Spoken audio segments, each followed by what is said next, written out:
Germany is reportedly pressuring the European Medicines Agency to bring forward the approval date for the Pfizer-BioNTech vaccine to December 23rd from December 29th. Now, for more on what's happening with COVID-19 here in France, I'm joined by our Foreign Affairs editor, Philip Turle. Philip, so from today, what exactly are we able to do and what can we not do?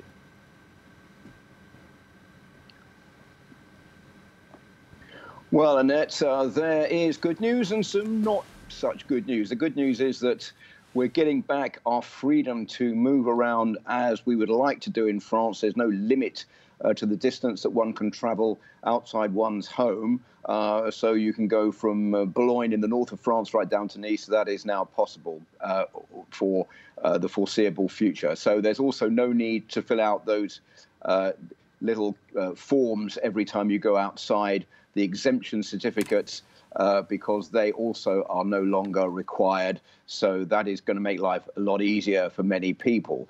But there are some not so good pieces of information. The first one is that there's going to be a curfew which comes into effect tonight between 8 p.m. and 6 a.m. That is except on the 24th of December.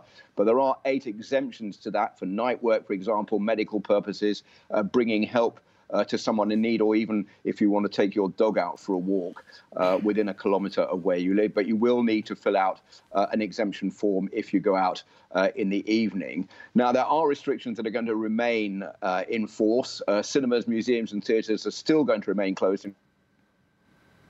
That has seriously irked the managers and workers in those establishments who are protesting today in about an hour's time from now around the country and in Paris at the Place de la Bastille to ask for their establishments to be reopened. They say basically, well, look, people can go to church to worship there in numbers. Why can't also people come to theatres and cinemas at the same time? There's no sense in not allowing them to reopen before the 7th of January.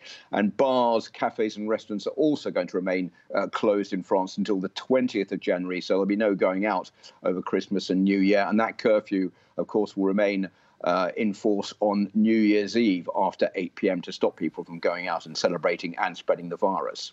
Now, Philip, the big question is how's the government dealing with fears that by easing the lockdown that this is inevitably going to lead to a new spike in COVID-19 cases?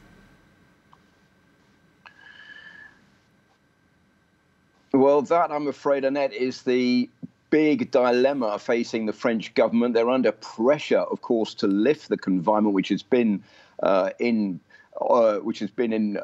office for the last 6 weeks in France. People want to go to see their families over Christmas, but the government is very scared that this is going to lead to a spread of the virus like it did in the United States during Thanksgiving. And Anthony Fauci, the chief medical officer in the EU, has warned that it could even be worse over Christmas because the Christmas holiday period is a lot longer. So if you look at the number of coronavirus cases in France, there are 2,379,915 cases so far since the virus hit the country 10 months ago. Over 3,000 new infections yesterday. That was down on 11,000 on Sunday. And 58,282 people have already died from coronavirus in France, which is one of the highest scores in Europe.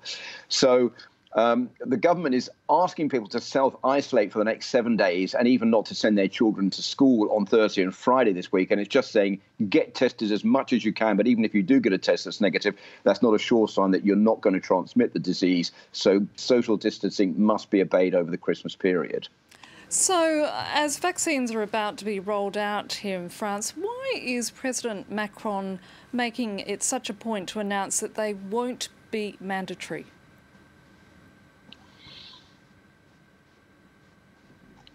Well, if you cast your mind back on it to earlier this year when the coronavirus first hit France and the first confinement during March and April, the government came under a lot of criticism for not being able to roll out testing, not for being able to give out masks to people.